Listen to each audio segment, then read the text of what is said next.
இந்த விழாவுக்கு சிறப்பு விருந்தினர்களாக வருகை தந்திருக்கும் பெப்சி தலைவர் ஆர்.கே. செல்வமணி அண்ணன் அவர்களுக்கும், தமிழக திரைப்பட இயக்குனர் சங்க தலைவர் ஆர்.வி. உதயகுமார் அண்ணன் அவர்களுக்கும், அண்ணன் பேரரசு அண்ணன் அவர்களுக்கும் இடைய வணக்கங்களை தெரிவிச்சுக்கிறேன். ஓகே. மற்றும் இந்த திரைப்படத்தின் விழா நாயகன் அண்ணன் வித்யாசாகர் அவர்களுக்கும், அண்ணனும் நானும் வந்து இது 2வது படம்னு சொன்னாங்க. ஜன்னல் ஓரம்னு ஒரு படம், அடுத்து 2வது படம் தேசிங்க ராஜா 2. ஆனால் இன்னொரு காப்படம் ஒன்று இருக்குண்ணே, அது வந்து கில்லி கொக்கரக்கோ தும் ஷக் தும் தும் அந்த தும் ஷாக் பண்ணது நான். அதனால் நம்ம வந்து 2.25 படம் வேலை செஞ்சுருக்கிறோம். ரொம்ப நன்றிண்ணே. பிறகு வந்து இந்த படத்தோட இயக்குனர் அண்ணன் எழில் அண்ணன் அவர்கள், அவரோடவும் இது 2வது படம். கிட்டத்தட்ட ஒரு 13 வருஷம் 14 வருஷத்துக்கு அப்புறம் இது தேசிங்க ராஜா 2 இந்த படத்தில் ஒர்க் பண்ணுறோம். ரொம்ப மகிழ்ச்சியாக இருக்குது. இந்த படத்துக்கு முன்னாடி பார்த்தீங்கன்னா விலங்குன்னு ஒரு படம் வெப் சீரியஸ் பண்ணேன். அது ஒரு சீரியஸான படம். அதுக்கப்புறம் போகுமிடம் வெகு தூரம் இல்லை அப்படின்னு ஒரு படம் பண்ணால், அதுவும் கொஞ்சம் ரொம்ப சீரியஸாக நடிக்க வேண்டிய படம். அப்புறம் சாருன்னு பண்ணோம், இன்னொரு படம் பண்ணோம், அது என்ன ரிலீஸ் ஆகல. எல்லாமே சீரியஸ் மூட்லேயே பண்ணிக்கிட்டு இருந்தேன். அந்த டைமில் தான் வந்து எழில நான் வந்து இந்த தேசிங்க ராஜா 2ன்ற படத்தை கூப்பிட்டாங்க. அப்படியே அந்த சீரியஸ் மூடாக பண்ணிட்டு இருந்த படம் இந்த படத்துக்கு செட்டுக்கு வந்தோன்னா அவ்வளோ ரிலாக்ஸாக, அவ்வளோ ஜாலியாக, ரொம்ப என்ஜாய் பண்ணி ரொம்ப சூப்பராக பண்ணோம். ஏன்னா அவரோட டைரக்ஷனில் நடிக்கணும்னா நடிகர்களுக்கு ரொம்ப ரொம்ப ஆசையாக இருந்துக்கிட்டே இருக்கும். அவன் இந்த காலத்தில் வந்து ஒரு காமெடியை வச்சு வேலை வாங்குறதே ரொம்ப கஷ்டம். ஆனால் அவர் படத்தில் பார்த்தீங்கன்னா ஒரு 15-20 காமெடியன்ஸ் இருந்துக்கிட்டே இருப்பாங்க. எல்லாத்தையும் அரவணைச்சு எல்லாத்துக்கும் எல்லாருமே ஸ்கோர் பண்ணணும் அப்படின்னு நினைப்பார் அவர்.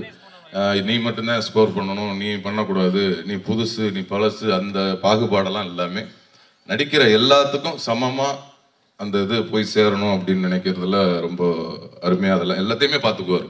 ஒரு பெரிய நடிகர், சின்ன நடிகர் அப்படிங்கிற வேறுபாடு எல்லாமே எல்லாத்தையும் ஒரே மாதிரி பார்த்துக்குவார் அண்ணன். அண்ணனோட இது 25வது ஆண்டு. அண்ணன் இன்னும் 50வது ஆண்டு பொன் விழாலாம் கொண்டாடணும். 50வது ஆண்டு வரையும் அவர் இன்னும் நிறையா காமெடி நடிகர்களுக்கும் என்னை மாதிரி ஆளுகளுக்கும் இன்னும் நிறைய வாய்ப்புகளை தருவார் அண்ணன் என்று ஆண்டவனை வேண்டிக்கிறேன். பிறகு இந்த படத்தோட ஒளிப்பதிவாளர் அண்ணன் செல்வா அண்ணன் அவர்களுக்கும், இந்த படத்தோட டைலாக் ரைட்டர் முருகன் அண்ணன் அவர்களுக்கும் நன்றியை தெரிவிச்சுக்கிறேன். இந்த படத்துக்காக ஒரு 2 பேர் ரொம்ப சிட்டாக பறந்து வேலை செஞ்ச ஹரி அண்ணன் அவர்களுக்கும், இணை தயாரிப்பாளர் தம்பி பாலமுருகன் அவர்களுக்கும் நன்றியை தெரிவிச்சுக்கிறேன். அதேமாரி கேட்டதெல்லாம் பண்ணி கொடுக்குற எல்லாரும் நிறையா சொல்லிட்டாங்க.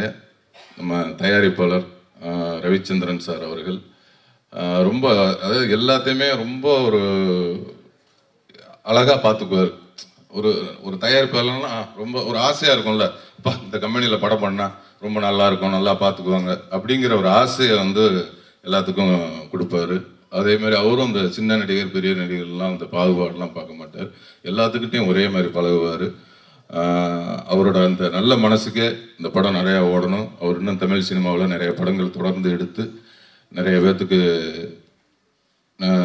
லைஃப் கொடுக்கணும்னு சொல்லி வேண்டிக்கிறேன். அதேமாதிரி அவங்க சன் வந்து தம்பி ஜனா அவர்கள், எல்லாரும் சொன்ன மாதிரி அவர் வந்து ஒரு தயாரிப்பாளர் பையன் அப்படின்னு என்றைக்குமே காட்டிக்கிட்டதே இல்லை.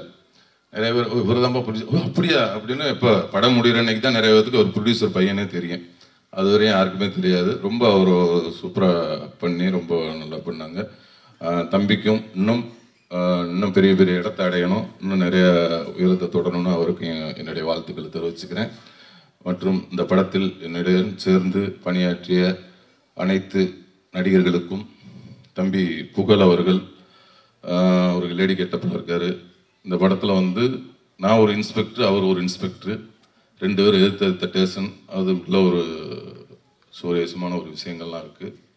அதேமாதிரி அண்ணன் ரவிமரியா அண்ணன் அவர்கள், அவர் இந்த படத்தில் வந்து அவர் சொன்ன மாதிரி இந்த 2 பொண்டாட்டி மாதிரி வில்லனுக்கு மட்டும் 2 பொண்டாட்டி இல்லை, இந்த ஹீரோவுக்கும் 2 பொண்டாட்டி. ஏன்னா நம்ம ஹீரோவாக இருந்துக்கணும், காமெடியும் பண்ணணும். அது மாதிரி அண்ணனுக்கு அதே மாதிரி ஒரு நடு இருந்தது. அதே மாதிரி எனக்கும் அதே மாதிரி அந்த ஒரு அது என்னென்னா டைரக்டர் அவர் நம்மளை அழகாக பண்ண வச்சுருவார். எம்ஆர் அண்ணன் அவர்களுக்கும் மற்றும் இந்த படத்தில் நடித்த அண்ணன் சாம் அவர்களுக்கும், வையாபுரி அண்ணன் அவர்களுக்கும், சிங்கப்பள்ளி அண்ணன் அவர்களுக்கும், சுவாமிநாதன் அண்ணன் அவர்களுக்கும், அப்புறம் வந்து மதுரை முத்தனை. ஏன்னா இந்த படத்தில் எல்லா காமெடி ஆர்டிஸ்டோடையும் எனக்கு வந்து ரொம்ப சீன் இருந்தது, எல்லாத்துக்கூடையும் நடிக்கிற மாதிரி இருந்தது. மதுரை முத்தண்ணன், இப்போ கோதண்டன் அண்ணன், வினோத், நம்ம தம்பி விஜய் டிவி வினோத் அவர்கள், இன்னும் மற்றும் நிறைய பேர் நடிச்சிருக்காங்க. ஆர்வி உதயகுமார் அண்ணன் அவர்களும் நடிச்சிருக்காங்க.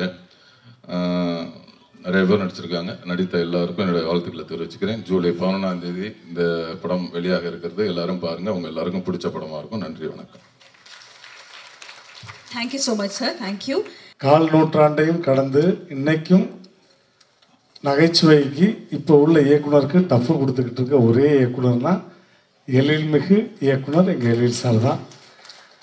நாங்கள் எல்லாருமே அவருடைய காம்பவுண்டு தான். எப்போயுமே பெருமையாக சொல்லிக்குவோம். வாடகையே வாங்க மாட்டார், அப்படி ஒரு காம்பவுண்ட் அது. இப்போ முருகன் அண்ணன் வந்து சொல்லிட்டு போனார்ல, 23 பக்கம் எழுதி நாங்கள் கொடுப்போம் தூக்கி போட்டார்னு. 23 பக்கம் இல்லை, 123 பக்கம் எழுதிட்டு போனாலும் அவர் ஓரமாக தூக்கி வச்சுருவார். அந்த மாதிரி ஒரு இயக்குனர்.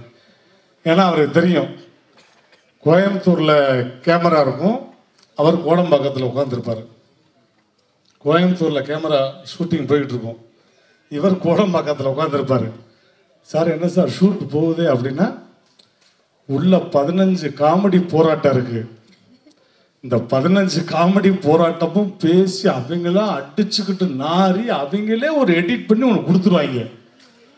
அதுக்கப்புறம் கடைசி போராட்டம் எடிட்டர். ஏன்னா 25 பேரும் பேசிக்கிட்டே இருப்பான். ஹீரோவுக்கு தான் பேச வேண்டிய டைலாக்கு அவ்வளோ பேர் வாய் அசைஞ்சுக்கிட்டே இருக்கும். ஏன்னா எங்கே கிடைச்சா என்ன டப்பிங் போடலான்னு யோசிச்சுக்கிட்டே இருப்பாங்க. எல்லாத்தையும் தாண்டி எடிட் பண்ணி ஒரு அழகான சீனாக வந்துடும். அதுக்கு வந்து நிறைய படங்கள், வேலைன்னு வந்துட்டா வெள்ளைக்காரன் முதற்கொண்டு இன்னைக்கு வரையும் எனக்கு குழந்தைகள் மத்தியில் அவ்வளோ பெரிய ஒரு பேர்னா அது எழில் சாருக்காக தான். உண்மையிலே அப்படி ஒரு வாய்ப்பு.